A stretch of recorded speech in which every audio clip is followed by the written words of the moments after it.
The wall was breathing. I swear it was. The stone shifted, pushed out and pulled back, like lungs hidden inside the earth. It wasn't air, it was pressure. Heat pressing from behind the rock, making the mortar sweat, making my skin tighten. I told myself it was imagination, but I knew better. Then came the sound. Metal. Hammering from inside the coffin. Not frantic, not wild, precise. Measured. Like a clock counting seconds in a room with no light. Each strike carried weight. Each strike was waiting for an answer. I froze. Everyone did. One worker broke the silence. "I don't want to die." His words cracked, broken, and then vanished, swallowed by the dark. I turned. His eyes were wide, mouth open, lips stretched around a scream that never finished. There was no sound left in him, no breath, no life. He fell backward into the dark, helmet rolling off into the dust. The others stared, too afraid to even move. And then the chanting began. Low at first, a whisper under the stone. It rolled upward, curling along the arches, seeping into the gaps of the ceiling. Latin words, old and heavy, spilling out like smoke. I didn't understand them, but I recognized the cadence of a prayer. Only no one was speaking. The lips around me stayed shut. The workers clutched their helmets. Father Marco pressed a crucifix against his chest, trembling. But the sound swelled, louder, deeper. Gloria Sancte Domine. The words weren't worship, they were hunger, they were calling. I felt the vibration under my boots. The coffin trembled, dust spilling from its edges. A line split across the surface, black powder falling like ash.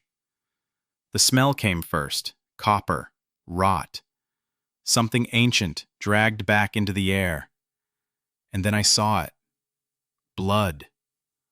A thin red line forcing its way through the crack, dripping down, one drop at a time, onto the stone floor. Drop after drop, slow and steady, like a heartbeat trying to keep time. I couldn't breathe. My lungs locked. The air was too thick, heavy as water. The hammering grew faster. The chant grew louder. The drops hit harder, splashing dark across the floor. And I knew, whatever we had sealed down here wasn't dead. It had been waiting for us. I hear myself say it even now. God help us. The walls answered with silence. Only the blood kept falling. Only the coffin kept shaking. That's where it really began. But I should go back. Boston feels distant now, but that's where it started for me. Not in the tunnels, not with the chanting. In a small apartment overlooking a gray street. Coffee cooling on the counter, and my laptop open. That morning I joined the call with John Mitchell, his face framed by the glow of his desk lamp. He looked tired, which meant he was probably excited. John never slept well before big projects. "You got the news yet?" he asked. I rubbed my eyes. "No, just woke up. What's the rush?" "They picked us, Brian." He leaned closer to the camera. "Vatican signed. We're in."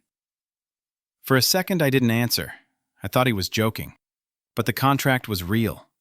The Vatican had chosen our company for a restoration and structural reinforcement. Not a church in Boston, not some broken bell tower in Chicago. Vatican City itself. I remember thinking, why us? An American firm when there were thousands of capable builders across Italy. Later I'd learn the reasons. Reason 1, international contract. They didn't want just anyone. They wanted technology. We had ground scanners that could map hidden voids, robotic crawlers that could enter tunnels no man could reach. Reason 2, secrecy. If they hired Italian contractors, the press would sniff it out in days. An American company with no local ties? Easier to silence if something went wrong. That was the unspoken part. I see it clearly now. Back then, though, life was still ordinary. I left my apartment, walked past the corner store where the clerk always nodded at me, bought the same black coffee I never finished. Boston's streets were cold, salted with slush. I thought about the job like it was any other. Hard hats, permits, paychecks. I didn't see the shadow stretched behind it. Not yet. The week before departure, we met in the office. Stephen Clark, the steady one, already had binders stacked like a wall. Emily Rogers sketched nonstop, hands stained with graphite. Alex Turner joked about smuggling bourbon past the Swiss guards. And Arun Rajan just listened, his eyes on the schematics of his robot crawler. We looked like any team about to travel for work. We weren't ready for what waited under Rome. The flight to Italy was long, 10 hours of stale air and the low thrum of engines. I tried to sleep, couldn't. Across the aisle, Emily tapped her notebook. "They'll never let us near the archives," she whispered. John chuckled. "Yeah, because what they really want is a bunch of engineers reading Latin." Alex leaned back, smirking. "I'm telling you, they've got treasure buried down there. Gold, relics, who knows?" Arun spoke quietly, not looking up. "Not treasure. Bones." No one laughed after that. When the plane descended, the first light of dawn spilled over the coastline. Rome looked timeless from above, domes and ruins pressed into the modern sprawl. I pressed my forehead against the glass and tried to imagine us inside it. I couldn't. Not yet.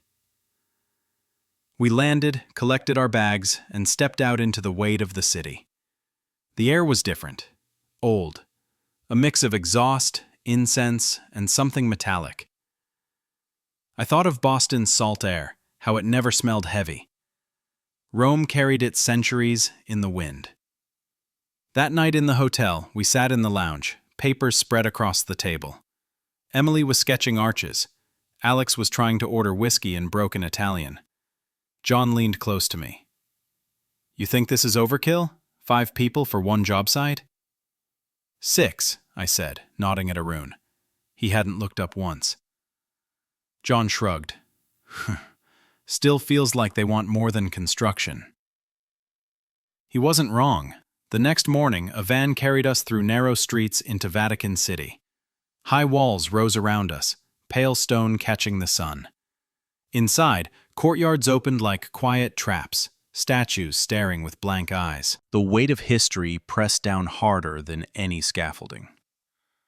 Emily whispered, "It feels alive." I didn't answer, because I thought the same thing. The first time I saw Father Marco Bellini, he was waiting in the courtyard of the Apostolic Palace. Tall, severe, his collar stark against the shadowed arches. He shook hands like the gesture meant nothing. Behind him, Cardinal Paolo Rinaldi watched in silence, eyes sharp as if measuring our worth with a glance. We weren't equals here. We were tools, and they made sure we understood that. The briefing happened in a long chamber lined with books I couldn't read. The air smelled of parchment and stone. Father Marco cleared his throat, and when he spoke, his voice didn't rise or fall. It simply cut through the room. "There are rules," he said. 5 of them. They are not suggestions. His gaze moved across each of us, and for a moment, no one dared shift in their chair. "These rules are older than this building. They are to be remembered. He raised one finger. Rule the first. You will not record, film, or photograph what lies below. No devices, no copies. What enters your eyes leaves only with you. A second finger. Rule the second. You will not read aloud the inscriptions on the walls. Latin carved in stone is not for your voice. A third. Rule the third. You will not walk alone. If you are separated, you return immediately. No one descends by himself. A fourth. His tone sharpened, just slightly. Rule the fourth. If you hear singing or prayers where no one stands, you do not investigate. You turn back. Finally, his hand open. Rule the fifth. Should the alarm bells sound, you leave within 2 minutes, not 3, not later, 2. The room was silent when he finished. I wrote the words down out of habit, though my pen shook more than I admitted. At the time, they sounded ceremonial, superstitious. Alex broke the silence first. Sounds like a horror movie checklist. Marco's eyes fixed on him, cold. No humor, he said flatly. Emily's hands tightened around her pencil. John just muttered, "Then don't break them." That night in my room, I replayed the words, rule the first, rule the second, rule the third, rule the fourth, rule the fifth. I told myself they were nothing, just paper walls to make the Vatican feel safe. But part of me already knew I would hear them again. Not from Marco, not from Rinaldi, from the dark itself.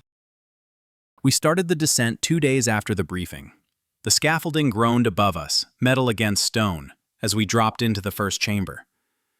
Dust hung in the air, stirred by our boots. Emily carried her sketchbook close to her chest.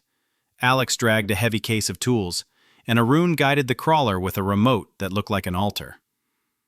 Father Marco led, lantern in hand, his shadow long and thin against the walls. The deeper we went, the less Rome existed, only silence and stone. It should have been routine. We were engineers, surveyors, builders. But the tunnels weren't empty. They watched. I can't explain how, but they did. Emily stopped first. "Did you see that?" she whispered. We all turned. The far corner of the wall flickered, like a bulb about to die. But there were no bulbs, no wires, just stone. "Refraction," I said quickly. "Moisture in the air, don't worry." But I was lying. 10 minutes later, John froze mid-step. His flashlight dropped, beam spinning across the floor. "Someone said my name," he muttered. Alex raised a brow. "Nobody said a thing, John. You're hearing echoes." But John's face was white, his eyes searching the dark behind us. "No, it was right behind me. Close." I tried to steady my voice. "It's the acoustics. Old tunnels, layered arches. Sound carries weird." Even as I said it, I didn't believe it. We moved forward anyway. That's when Alex vanished. 1 second he was with us, his boots clanging against the steps. The next, gone. We spun our lights everywhere, stone walls, narrow alcoves, nothing. Emily's breath broke. "Where is he? Where the hell is he?" "Stay calm," I told her. "He can't have gone far." Minutes stretched. Then Alex appeared again, stepping out from a side corridor none of us had entered. He looked the same. Helmet, gloves, jacket. But his eyes were empty. Like someone had turned the light inside off. John whispered, "What the hell, Alex?" Alex just blinked. "I don't remember," he said flatly. The silence that followed was heavier than any collapse. Father Marco finally spoke. "We continue, no delays." I stepped forward. "Father, something's not right. He blacked out. We should get him topside, run checks." Marco's glare cut through me. "Rule the third. No one alone. We move together. That is final." I clenched my teeth but said nothing. Emily muttered under her breath, "He wasn't alone. He was taken." Marco ignored her. The crawler moved deeper, its camera showing smooth walls, carvings of wings and eyes. Arun whispered coordinates to himself, hands steady despite the tremor in his jaw. I stayed close to Alex, though he barely looked human anymore. His steps were slower, his breathing shallow, his lips moving without words. I thought about the rules again, how easily they bent when fear pressed close. John broke the silence again. "Brian, don't you hear it?" I paused. "Hear what?" He tilted his head, eyes wide. "Singing." There was nothing, only the scrape of boots. I forced myself to sound firm. "There's no singing, it's your nerves. Don't let it get in your head." But my stomach twisted, because I almost heard it too. Low, faint, like a choir underwater. We reached the second chamber. Arches curved overhead, carved symbols wrapping the stone like veins. Emily lifted her sketchbook, hands trembling. "They're moving. The symbols. They're moving." I grabbed her wrist. "They're not. You're tired. Look again." She stared, breathing sharp, then lowered the pencil. But I saw it too. The carvings shimmered when the lantern swayed, and when the light stilled, they pulsed like veins under skin. Father Marco's voice echoed, low and final. "Stay focused. Work. Do not look too long." He walked past, robes brushing the dust. The rest of us followed, our silence cracking under every sound the tunnels gave back. Then came the surveys. We unpacked scanners, pressed them against the walls. The machines stuttered, screens flashing static. Arun frowned. "They're not reading right. It's like the stone's rejecting the signal." "Try recalibrating," I muttered. He did. Nothing changed. Alex crouched near the far wall, fingers pressed into the dust. He whispered, words too low to catch. Emily leaned in. "Alex, what are you saying?" His head lifted. His eyes were still empty. "Names," he murmured. "They're giving me names." John snapped. "Stop it, Alex! Enough!" Alex only smiled faintly, lips dry, dust clinging to his teeth. Tension broke into argument. "Father, this isn't safe," I said. "You need to pull us out." Marco's reply was steel. "You are not in command here. You will continue." John stepped in, voice raised. "You can't ignore this. He disappeared, came back. Wrong." Marco's lantern lifted, light cutting across his sharp face. "Rule the third. We are not alone if we stay together. That is all that matters." The rules again. Always the rules. But they didn't protect us. They bound us to the dark. Alex's condition worsened. He stumbled, fell against the wall. His helmet cracked against stone, and when I pulled him upright, his lips were bleeding. "I don't want to go deeper," Emily whispered. "We shouldn't." Arun nodded once, silent agreement. But Marco pressed forward. "You will go," he said. "You will all go." The deeper we went, the more rules pressed on my thoughts. Rule 1, no recordings. I wanted to raise my phone, to capture proof, but I didn't. Rule 2, no reading. My eyes traced the Latin, lips almost moving. I bit down hard. Rule 3. No one alone. Alex's blank stare told me that rule had already broken itself. Rule 4. Don't follow the singing. I told myself it wasn't there. Rule 5. 2 minutes if the alarm rang. I prayed we'd never hear it. I told myself again and again it was stress, lack of sleep, imagination. Science could explain anything if you gave it enough time. But the tunnels weren't giving us time. They were taking it. Every second stretched longer. Every sound bent sharper. And all of us knew, even before we said it, something was waiting ahead. The breaking point came in the third chamber. The air was thick, damp, pressing against our skin like weight.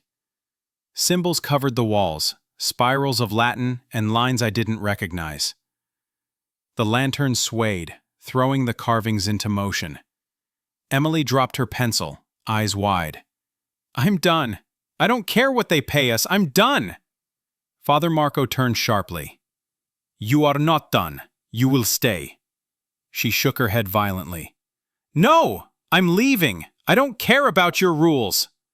His voice cut back, harder. "Rule the third. You will not walk alone. If you try, you will die." Emily sobbed, fists trembling at her sides.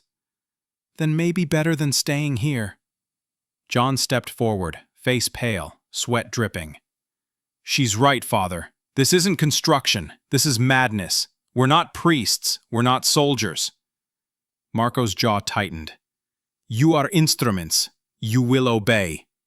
John shouted louder, voice echoing across the stone.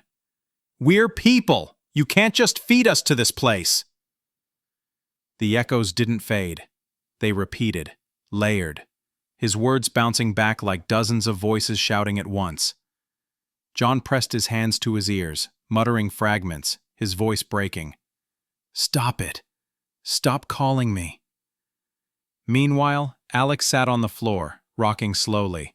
His lips moved, words spilling in broken rhythm. "Red stone, black breath. Red stone, black breath." Over and over. Emily crouched next to him. "Alex, please, stop." He only smiled faintly, whispering the phrase again. "Red stone, black breath." The words slithered across the chamber, twisting into the echoes still circling John's cries. I grabbed Marco's arm. "You see this? This isn't control. This isn't order. We're falling apart." His face was inches from mine, eyes cold and fixed. "Faith requires obedience, and you will obey." "No!" I spat. "This isn't faith. This is cruelty." He didn't flinch. "Then you will break." The chamber pulsed with our voices, a storm of echoes, chanting, sobbing, and nonsense syllables. The air grew hot, sharp with the smell of iron and rot. The crawler's camera fizzed, screen glowing white before collapsing into black. Arun stared at it, whispering under his breath, "It's not just malfunction, it's blocking us." Emily pressed against me, shaking. "Brian, we can't stay. Please, take me out." John's eyes rolled, muttering fragments. "My name. They keep saying my name. Stop it. Please stop." Alex's chant grew louder, his voice rasping raw. "Red stone, black breath. Red stone, black breath." And I realized in that moment the rules weren't keeping us alive. They were binding us here, locking us inside the hunger of the walls. Every line, every command wasn't to protect us. It was to feed something older. I wanted to scream it, to force them all out, but the words froze in my throat. Because I felt it too. The rules weren't warnings. They were invitations. Arun's crawler rolled ahead, its wheels grinding against the uneven floor. The camera mounted on its head flickered, catching carvings and shadows as it moved deeper into the narrow corridor. We followed the screen on his console, our faces pale in the glow. Then the feed steadied on something massive. A sarcophagus, stone black as ash, taller than a man. The lid was sealed with iron bands, and across its face a crucifix burned white against strange markings. Wings, circles, shapes that didn't belong to any church I knew. Arun's hands shook. It's bound shut. Look at those symbols. Emily leaned closer to the monitor. That's not just Latin. What is that? Marco's eyes narrowed. It is a seal. You will not question it. But I couldn't stop staring. The cross was cracked, the bands rusted, and beneath them the carvings seemed to pulse. It wasn't just stone. It was breathing. Again. We stood there, frozen, until Francesco Moretti cleared his throat. He carried a worn folder under his arm, parchment yellowed with age. His voice trembled as he spoke. There's something you should know. Marco turned sharply. Enough. But Francesco didn't stop. He opened the folder and spread pages across the crate between us. The ink was faded, but the words were clear. He read, In the year of our Lord 1572, the priest of St. Agnes was taken. He bore the marks of heaven, but his mouth spoke only hunger. He was bound beneath the city, sealed in stone, never to walk again. Francesco's voice cracked. They called him immortal, a vessel. They feared what lived inside him. Emily covered her mouth. You mean he's in there? That coffin? Marco's hand slammed against the crate. Silence! His face was pale, his anger sharpened by fear. I looked at him and understood. He already knew. I forced the words out. You knew this all along. You brought us here anyway. Marco's jaw clenched. The church has always known. This place was never lost. You are not here to discover. You are here to confirm. My breath caught. Confirm what? His eyes met mine, dark and unwavering. That it still sleeps. The silence broke when Cardinal Rinaldi stepped forward. He had watched from the shadows until now, his crimson robes catching the lantern light. His voice was calm, too calm. Continue the work. Open the seal. John staggered back. Are you insane? Look at Alex. Look at what it's doing to us. Rinaldi's gaze didn't move. Sacrifice is the language of truth. You will continue. I couldn't breathe. My chest burned, like the air was heavier with every word they spoke. Emily's voice cracked. We can't. Please, Father, don't make us. But Marco's reply was steel. You will. This is beyond choice. And then the whisper came. Not from Marco, not from Rinaldi, not from any mouth. It slid straight into my skull, cold and familiar. I remember you. I froze. My skin crawled. The others were still arguing, shouting, but the voice drowned them all. I remember your hands. I remember your fear. You cannot hide from me. I gripped my helmet, pressing it tight against my ears, but the words sank deeper. I waited. I wait still. I must have whispered out loud because Emily grabbed my arm. Brian, what are you hearing? I shook my head violently. Nothing, just nothing. But I was lying. The voice was inside me, steady, patient. You opened the way once. You will open it again. Francesco's papers scattered as John slammed his fist on the crate. No more lies. You knew, all of you knew, and you let us walk in blind. Marco tried to steady his tone. The church decides what knowledge is safe. This knowledge was not yours to carry. John pointed at Alex, still rocking in the corner, whispering his chant. Tell that to him! Tell him it's safe! Alex lifted his head slowly, eyes hollow. His lips moved, whispering the same two words again and again, the rhythm like a broken prayer. The sound of his voice filled the chamber, every syllable bouncing like a prayer warped into mockery. The crawler's camera flickered, showing static, then the coffin again. The cross etched into its lid burned brighter, as if reacting to Alex's chant. Arun shouted, "The readings are spiking! It's reacting to us!" Rinaldi only raised a hand. "Then we are close." Emily collapsed against the wall, sobbing, "We're not supposed to be here! This isn't holy! This is hell!" Marco stepped toward her. "Faith is tested through trial. If you cannot endure, then you are unworthy." I snapped, "She's not unworthy. She's human. We all are. You brought us here as bait." He didn't flinch. "The world is built on sacrifice. You think your country stands without blood? You think your life is not borrowed from death?" His voice grew sharper, almost a sermon. "The seal must be tested. Only then do we know the truth." Francisco gathered his papers with shaking hands. He was called Father Aldo. He preached once in the catacombs. Then his tongue turned black. They said he drank blood, that he walked in fire. They bound him with chains and crosses, buried him alive. But the body never rotted. His words fell heavy, like stones stacked on our chests. I whispered before I could stop myself. What if he wakes? The voice inside me answered first. I am already awake. My vision blurred, the chamber tilted, the lantern stretching long shadows across the coffin. He screamed, eyes rolling. They're inside my head! Get them out! Emily shrieked. Make it stop! Alex only whispered faster, rocking harder. Red stone, black breath. Red stone, black breath. And Rinaldi lifted his hand like a conductor. Then let it sing.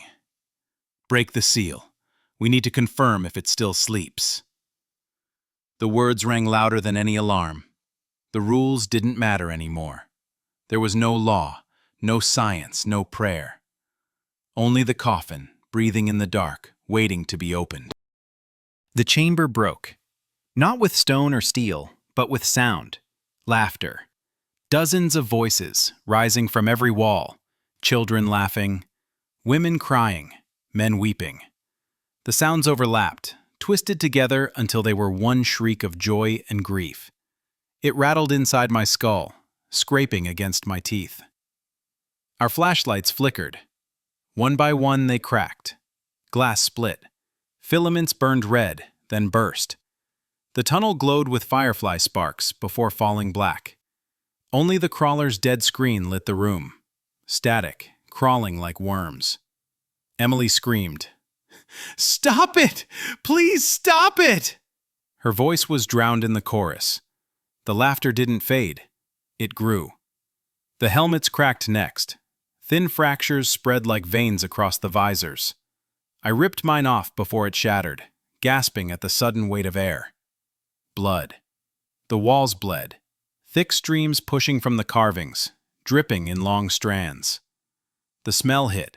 Iron, rot, copper burning in my nose. The walls swelled, pushing out, contracting back, breathing. Marco shouted, Hold your ground! But no one listened. We couldn't. The ground trembled. Dust rained down. Emily's body jerked. She was lifted, pulled back into the dark. Her nails scraped the stone, leaving streaks before she vanished. Her scream cut like glass. Then silence. Gone. John roared, charging after her. Emily! Emily! Arms tore out from the shadows, pale and jointless. They wrapped around his chest, dragging him sideways into the wall. He kicked, boots pounding. Help me! Please! I grabbed his hand, slipped. The skin was wet, slick with blood. The wall swallowed him whole. He was gone. Just gone. Alex laughed, not like himself, higher, sharper. His voice folded into the chorus, matching the laughter on the walls. Red stone, black breath. over and over, until it wasn't words anymore, just sound. He clawed at his face, ripping the helmet free. Nails cutting skin. Blood smeared across his mouth. He smiled with it. Arun dropped the controller. I can't. The crawler twitched, camera spinning. For a second, the feed showed the coffin again. Its lid cracked wider, blood pouring like a fountain. Then static. I stumbled back, hands shaking. The floor was wet, slick. Every step splashed. The stone wasn't stone anymore. It was flesh. Soft. Pulsing. Heat pressed from below, like fire crawling through veins. Marco stood firm, crucifix high. In nomine Patris et Filii et Spiritus Sancti. The words curdled. His voice bent sideways, echoing wrong. The laughter swallowed it whole. He fell to his knees, crucifix clattering against the wet floor. The wood hissed as if burned. The air pressed tighter. My chest locked. I gasped, choking, couldn't breathe. Something pressed against my ribs, pushing from the inside. I thought they'd burst. Alex's voice was everywhere now. Not from his mouth, but from the walls. Red stone, black breath. Layered, infinite. His body lay still, but the sound lived on. Arun grabbed me. We have to run! His face was streaked with blood, his eyes wide. I nodded, couldn't speak. We stumbled through the chamber, feet slipping on blood. The laughter chased, growing louder the further we ran. Behind us the coffin groaned. Stone grinding against stone, iron bands snapping. A sound deeper than any machine. Like mountains tearing. Like the earth opening. I turned once. Shouldn't have. The lid lifted. A hand pushed free. Black. Wet. Fingers long, nails sharp as bone. The walls howled, every voice breaking into one scream. Light burst red, filling the tunnels. Arun pulled me forward. Don't look back! We ran, blind. The walls closed, passages twisted. The tunnels weren't tunnels anymore. They were veins. And we were inside something alive. Marco's voice still echoed behind us, fragments of prayer and scream tangled together. Then silence. Cut off. One voice gone from the chorus. His or mine, I couldn't tell anymore. Blood dripped from the ceiling, heavy, warm. It splashed my face, thick on my lips. It tasted like iron and ash.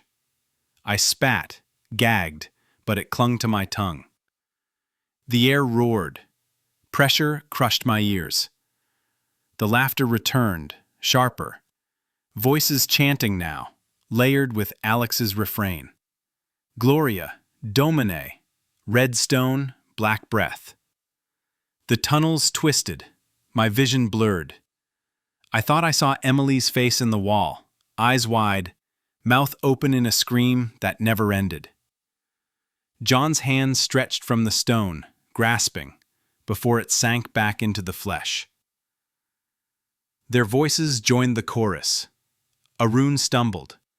I caught him, dragged him forward. He sobbed. I can't anymore. I forced him on, feet sliding through blood. The lights burst above, sparks raining down. Dark again, always dark. The coffin groaned once more, louder, final. The hand pulled the lid aside. The chamber shook, stones splitting, walls tearing. And then it stepped out. I didn't see its face, only the shadow. Tall, winged, eyes burning red. Every voice screamed in unison, one word only. Alive. We ran, our boots hammered against the wet stone. Every blink was a cut, every second a different hallway. The tunnels didn't line up. We turned left, found the same corridor again. turned right, faced the coffin from another angle. No logic, just loops. The walls breathed harder. Each exhale pushed wind against us, hot and sharp, carrying the stench of sulfur. Blood spurted from cracks like ruptured veins, splashing our legs. It hissed where it landed, eating at the leather of my boots. Arun stumbled, fell into it, screaming as it burned his hands. I dragged him up, skin blistered, peeling. His breath came in jagged sobs.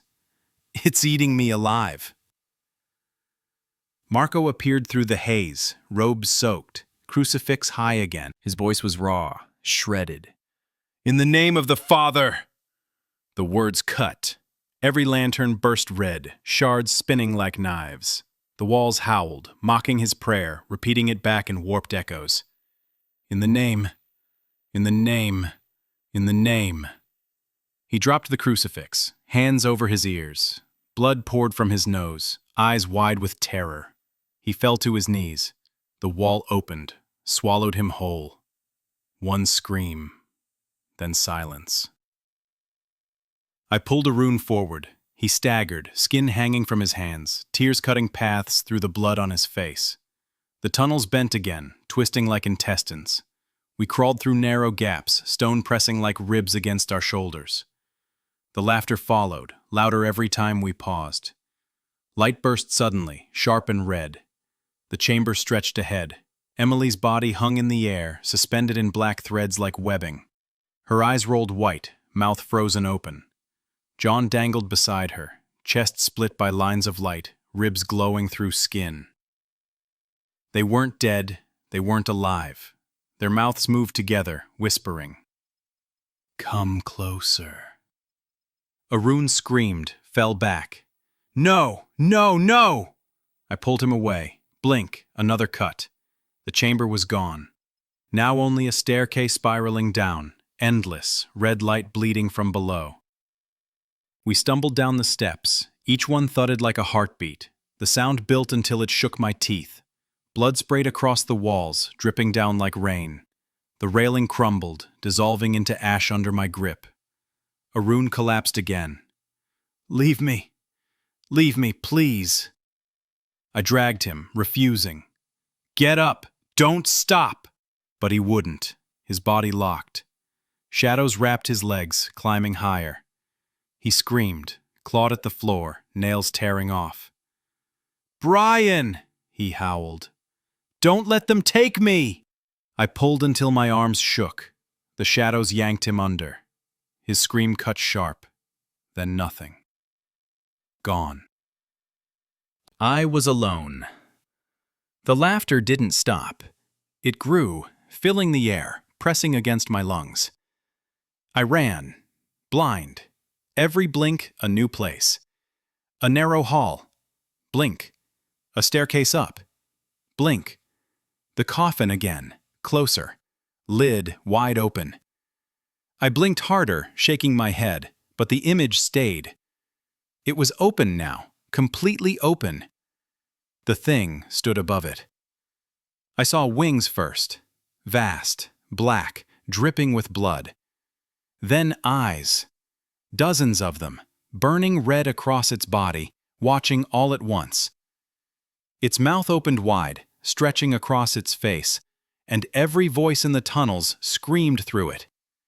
Emily, John, Alex, Arun, Marco, all of them.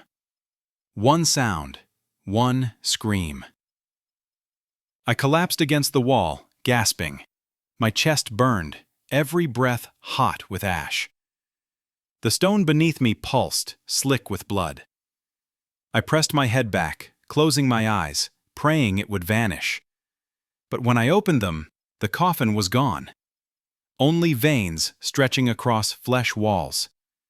Only the sound, whispering in my ear. Alive. I woke to white walls and the sting of disinfectant.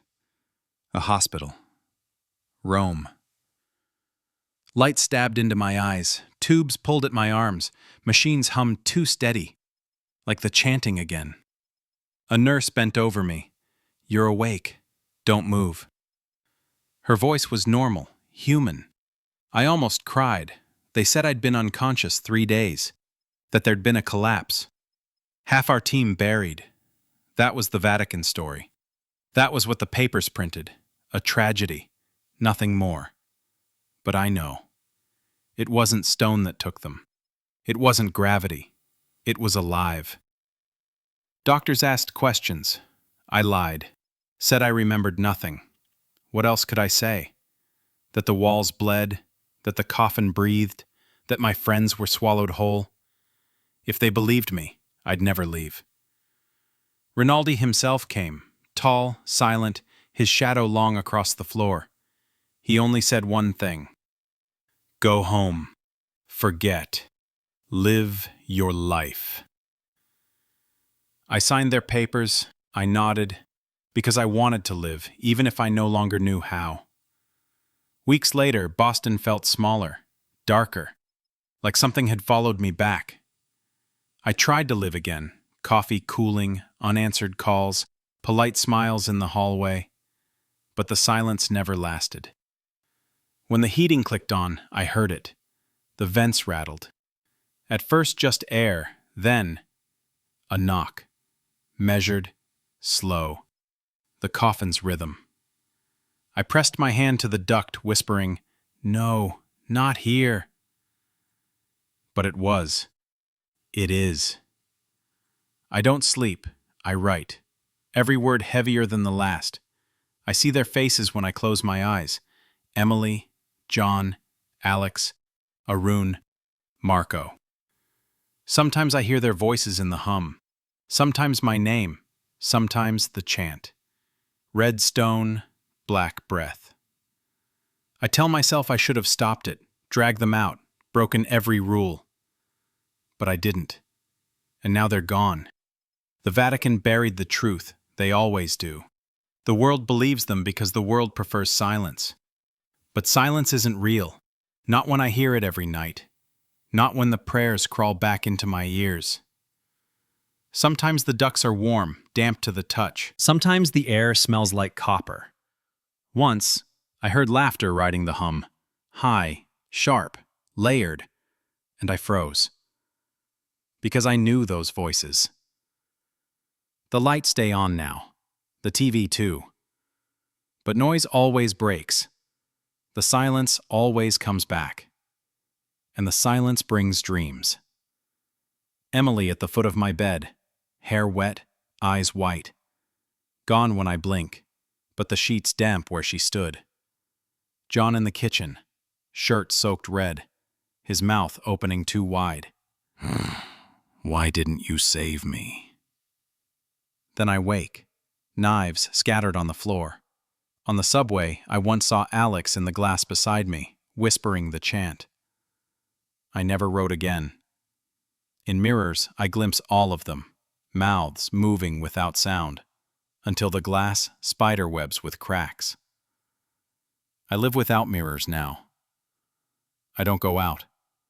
Groceries pile at the door. Friends stop calling. I can't blame them. I'm not me anymore. Just a shell, writing, trying to push the curse further, spread it, so I'm not alone. The knocking hasn't stopped. Sometimes from the vents, sometimes the walls, once from under the bed. I don't check, I just listen. Always the same rhythm. I wanted to believe in science, in collapse, in walls and stone. But I saw the truth. The Vatican buries it, but it leaks. Through stone, through vents, through memory, through me. So hear me. If the silence in your room ever breaks with knocking, steady, patient, don't count the beats. Don't let the rhythm inside your chest. Because once you match it, it owns you. Not prayers, not God, just the waiting.